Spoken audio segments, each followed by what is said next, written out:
Chapter 10. An important clue. Winston craned his neck to see what Edna was pointing at. Attached to the side of one of the large buildings overlooking the busy traffic roundabout were lots of enormous signs advertising various things. Theatres, cinemas, chocolate bars, even expensive snazzy socks. Some of the signs were completely lit up. Others had light bulbs all around them, flashing on and off at different intervals. Some had words picked out in fancy lights-up writing, which fizzed and flickered brightly against the dark night sky. In the middle of all this was what Edna had wanted to show Winston. On a huge advertising board, which must have been at least 20 feet high, was the smiling, jolly face of Father Christmas. Here he is, see the picture of him? It was definitely him. He had the white fluffy beard, happy twinkling eyes, and the red velvet suit that looked very warm and cosy. Winston's heart lifted. And it plummeted again. This wasn't the real Father Christmas. It was just a nice picture of him in an advert. Winston said this sadly to Edna. Edna chuckled. Oh, you are a silly mouse, she said kindly. Of course it's just a picture.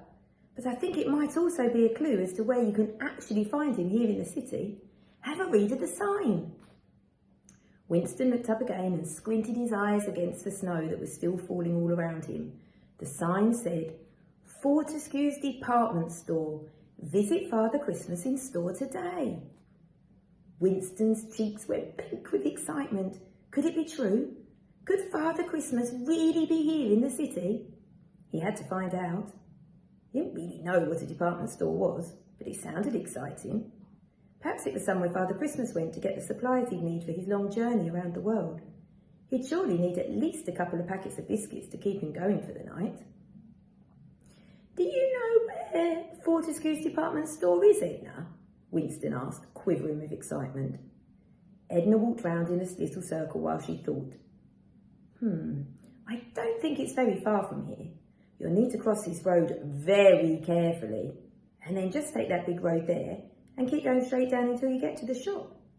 If I remember, it's quite a big one with its name in large letters above the door.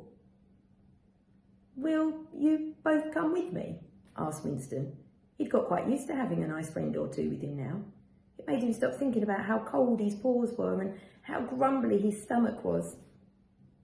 Oh, I wish I could, my dear, said Edna.